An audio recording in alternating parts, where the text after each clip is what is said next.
नमस्कार दोस्तों, आज मैं आपको हर व्रत में सुनी जाने वाली गणेश भगवान और भौरा की कहानी सुनाने जा रही हूँ।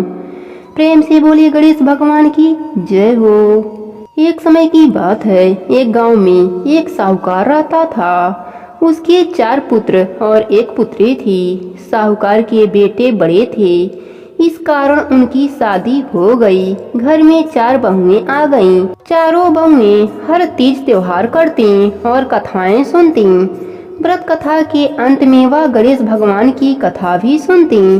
परंतु उनकी जो ननद थी छोटी, वह व्रत कथा तो बड़े ही प्रेम से सुनती, परंतु जब गणेश कथा की बारी आती तो वह खड़ी हो जाती और घाघरा झाड़ कर चली जाती।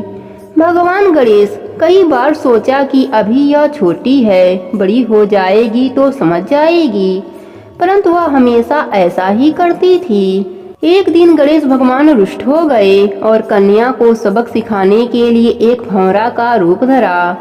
रात हो गई, साहूकार की बेटी सो गई।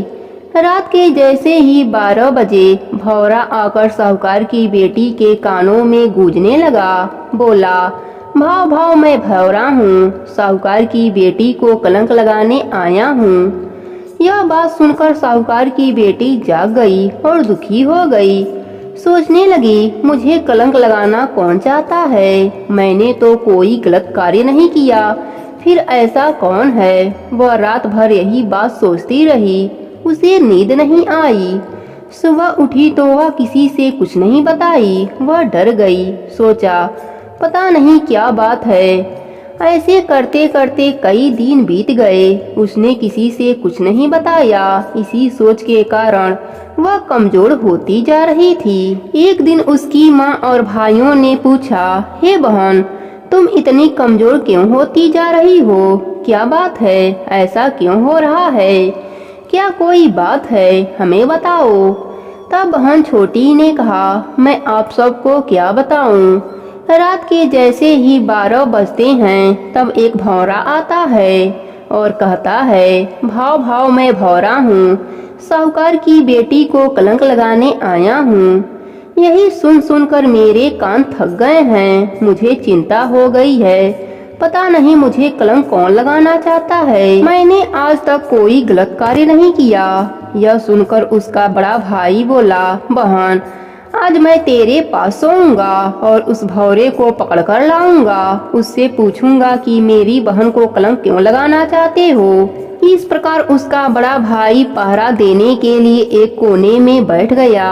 रात की जैसे ही 12 बजे तो उसके बड़े भाई को नींद आ गई। वह नहीं जाग पाया। सुबह उसकी माँ ने पूछा, बेटा, तुमने भौरे को पकड़ा क्या? बेटा बोला, नहीं माँ, मुझे पता नहीं कब नींद आ गई।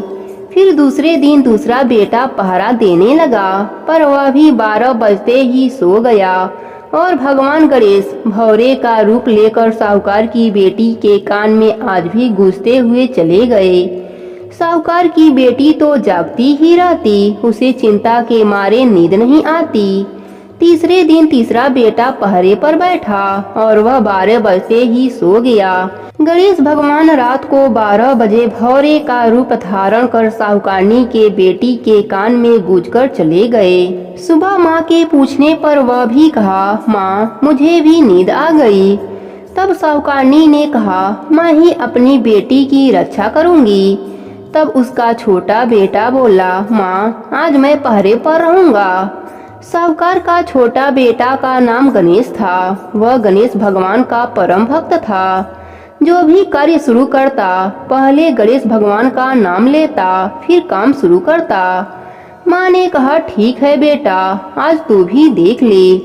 चौथे दिन चौथा बेटा बहन की रखवाली के लिए कमरे में गया और बहन की रखवाली के लिए जागता रहा। रात के 12 बजे तब उसे नींद सताने लगी तो उसने निश्चय किया, मैं नहीं सोऊंगा। फिर उसने सोचा, क्यों ना गणेश भगवान के नाम का कीर्तन करूं, जिससे निद्रा माता मेरे पास से चली जाएं और मुझे नींद नहीं आए। फिर वह गणेश भगवान के नाम का जप करने लगा। जय गणेश, जय गणेश, जय गणेश। रटते रटते रात के 12 बज गए। गणेश भगवान भी आए, परंतु उसे नींद नहीं आई। गणेश भगवान तो भौरे का रूप धरा और साहूकार की बेटी के कान में बोलने लगे, भाव भाव मैं भौरा हूँ, साहूकार की बेटी को कलंक लगाने आया हूँ। वह उसके कानों में बोल रहे थे। साहूकार का छोटा बेटा इस आवाज को सुना। फिर साहूकार का बेटा गणेशा काजल की डिब्बी लिया और भौरे को पकड़ने के लिए दौड़ा। भौरा आगे आगे और छोटा बेटा गणेशा पीछे पीछे भागते रहे। कभी भौरा इधर जाता, कभी उधर जाता और गणेशा उसको पकड़ने के लिए पीछे पीछे जाता। आखिर में गणेश भगवान को उस डिब्बी में बंद होना पड़ा और गणेशा भौरा को डिब्बी में बंद करके अपने तकिए के नीचे रखकर सो गया। सवेरे उठा तो अपने माता पिता को प्रणाम करके बोला, माँ, आज मैंने उस भौरे को पकड़ लिया है जो बहन को कलंक लगाने आता था। उसको मैं पकड़कर डिब्बी में बंद कर लिया है। माँ और पिता दोनों प्रसन्न हुए और बोले, दिखाओ वह कौन है। तब उसने कहा, मैंने उसे एक डिब्बी में बंद किया है, कहीं वह उड़ न जाए, इसलिए सब इकट्ठे होकर इस डिब्बी को खोलते हैं। फिर उससे पूछते हैं कि वह इस प्रकार की बातें क्यों करता है। सभी लोग इकट्ठे हुए। गणेशा ने उस डिब्बी को खोला तो देखता है भौरे का रूप धारण किया हुआ डुबका हुआ गणेश भगवान उस डिब्बी में बैठे हैं। साहूकार और साहूकारनी बोले, तुम कौन हो जो भौरे के रूप में हो और मेरी बेटी को कलंक लगाना चाहते हो। भगवान गणेश कुछ नहीं बोले। फिर गणेशा बोला, बताओ तुम कौन हो, भूत हो, प्रेत हो, किस योनि के हो, कौन हो, तुम साधारण भौरा हो या असाधारण भौरा हो, मुझे बताओ। तुम मेरी बहन को कलंक क्यों लगाना चाहते हो। मैं गणेश भगवान की शपथ खाकर कहता हूँ, मैं तुम्हें छोड़ दूंगा अगर तुम मुझे सच बता दोगे तो। गणेश भगवान जो भौरे का रूप धारण कर रखा था वह मन ही मन प्रसन्न हुए। मेरा ही शपथ खाता है मुझे ही छोड़ने के लिए और मुझे ही पकड़ रखा है, मेरा ही नाम सुमिरन करता है।